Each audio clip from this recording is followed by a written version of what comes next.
Walk down the baking aisle of any grocery store and you will see a predictable wall of cheap plastic bottles. Cinnamon is cheap, oregano is cheap. Even vanilla extract, which is literally scraped from an orchid, will only set you back a few dollars. But then you look at the top shelf. There, sitting alone, locked inside a plastic anti-theft security box like it is a vial of weapons-grade uranium, is saffron. You check the price tag. It is $25 for what appears to be 3 dried-up threads of red lint. You assume it is a typo. It is not. Saffron is the most expensive food product on earth, frequently costing more per ounce than literal solid gold. And if you have ever wondered why dehydrated plant strings cost more than your car insurance, the answer is a combination of botanical incompetence, medieval bloodshed, and a modern corporate scam that makes you the punchline. Let us start with the biology. The first reason you are emptying your wallet is that nature actually wants this plant dead. The spice comes from a pretty little purple flower called Crocus sativus, but the flower is a genetic mistake. It is a triploid. That is a scientific way of saying it has 3 sets of chromosomes instead of the usual 2, which makes it permanently and irreversibly sterile. It cannot produce a seed. It cannot spread on the wind. Every single saffron crocus on planet Earth is a genetic clone of an original mutant that popped up in Greece roughly 4,000 years ago. If humans vanished tomorrow, the plant would go extinct by next Tuesday. To keep it alive, a human being has to wait for the plant to die back, dig up the underground bulb, break it apart with their hands, and carefully plant the pieces back into the dirt at the exact right depth. We are acting as the manual reproductive system for a flower, and who hasn't had to play God with a tuber just to make a seafood stew? Once you have successfully kept this suicidal plant alive, you have to extract the product. You are not eating the leaves. You are not eating the root. You are eating the female reproductive organs of the flower. Specifically, the stigmas. Each flower produces exactly 3 of these tiny, delicate red threads. They weigh practically nothing. To get a single pound of dried saffron, you need roughly 75,000 individual flowers.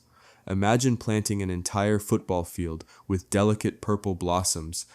You water them, you weed them, you protect them from rodents, and when the season is over, your entire harvest fits inside a standard coffee mug. But you cannot just pick them whenever you feel like it. The saffron crocus is a diva of the highest order. It only blooms for a period of about 2 weeks in late October, and it is absolutely terrified of the sun. The moment the flower opens and sunlight hits those red stigmas, the chemical compounds that give saffron its flavor begin to break down and evaporate. You lose the oils. The spice becomes worthless. Therefore, the harvest must happen in the dark. Agricultural workers are forced out of bed at 3 in the morning. They march into freezing, muddy fields. They cannot use tractors or automated machinery because the flowers are too fragile. Every single blossom must be pinched off by human fingers. It is a frantic, freezing race against the sunrise.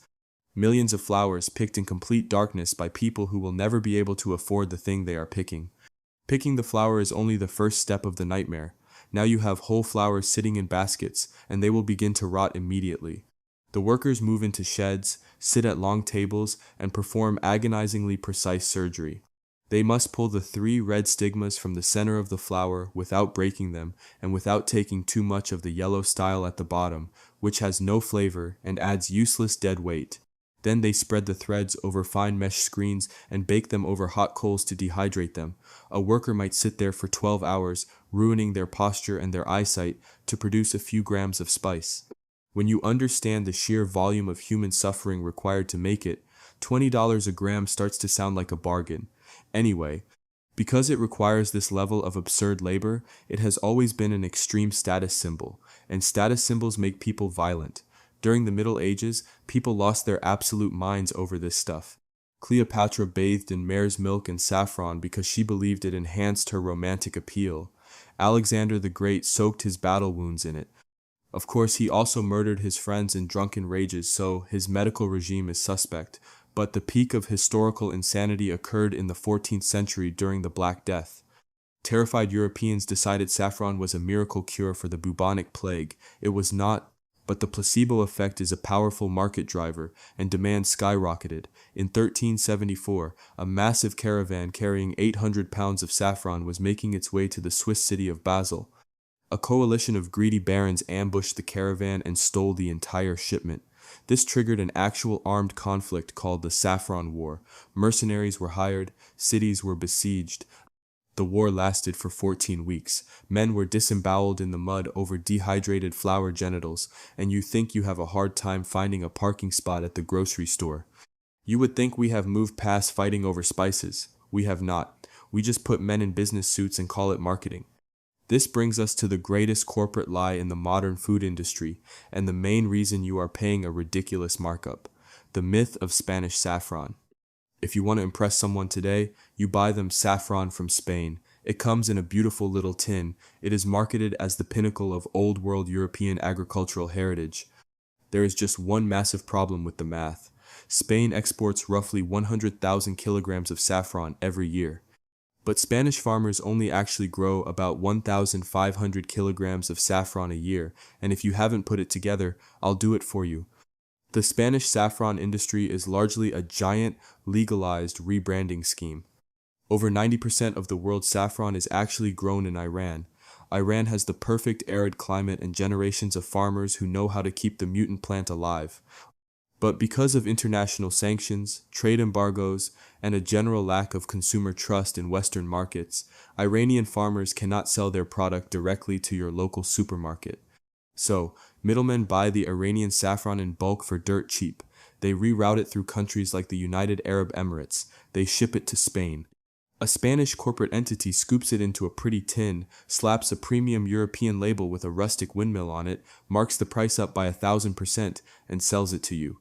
They took the agonizing labor of underpaid Iranian farmers, put it in a nice box, and called it a game-changing innovation that everyone claimed they invented. Oh, hello Steve Jobs. You are not paying for the spice, you are paying the smuggler, the middleman, and the graphic designer. But let us say you do not buy the expensive Spanish tin. Let us say you find a great deal on saffron while on vacation, or you buy a cheap bag from a random seller online. You did not buy saffron. You bought a crime scene. Because the profit margins on saffron are so hilariously high, the market is heavily controlled by organized crime. It is estimated that a massive percentage of the global saffron market is completely fake. Historically, lazy scammers would just mix in safflower, which looks vaguely similar but tastes like absolutely nothing. But modern scammers are artists of deception. They take corn silk, chop it into tiny pieces, and soak it in synthetic red food coloring. They take shredded paper and dye it. They will soak the fake threads in liquid barium, sulfate, or honey just to make them heavier, so you pay more by the gram. They have even been caught taking actual horsehair, cutting it to size, dyeing it red, and selling it as premium spice. Imagine paying a markup to eat colored horsehair. Bon appetit. The only reason this multi-million-dollar scam works is because most consumers have absolutely no idea what saffron is actually supposed to taste like. We only use it because expensive recipes tell us to. Food critics describe the flavor profile of real saffron as earthy, floral, slightly metallic, and reminiscent of hay. Let that sink in. We are paying extortionate black market prices for a spice that tastes like premium horse food, so when the scammers sell us actual horsehair, we probably do not even notice the difference. There is a simple way to test your saffron at home. If you take a single thread and drop it into a glass of warm water, it should slowly release a brilliant, glowing golden yellow dye into the water. But the thread itself should remain stubbornly red. If you drop the thread in water and it instantly turns the liquid a cloudy, chemical pink, and the thread itself turns white, congratulations. You just bought dyed corn silk. But nobody tests their food. We just blindly throw it into a pan of rice, take a picture for social media to prove we are cultured, and eat our expensive food coloring in silence. This is the reality of the spice aisle. The official corporate history wants you to believe that saffron is a luxurious, noble ingredient, a testament to human agricultural achievement and refined culinary taste. The actual history is that it is an evolutionary failure of a plant, kept on life support by freezing workers in the dark. It is fought over by medieval warlords, stolen by European marketing departments, smuggled across borders, and counterfeited by criminals using literal trash. The next time a recipe tells you to use a pinch of saffron, just ignore it. Use turmeric. It is cheap. It makes your food yellow. And it does not require a supply chain that operates like an international drug cartel. That is all there is to it. Go ahead and confess everything in the comments below. Anyway, please donate a subscribe to fund the next video.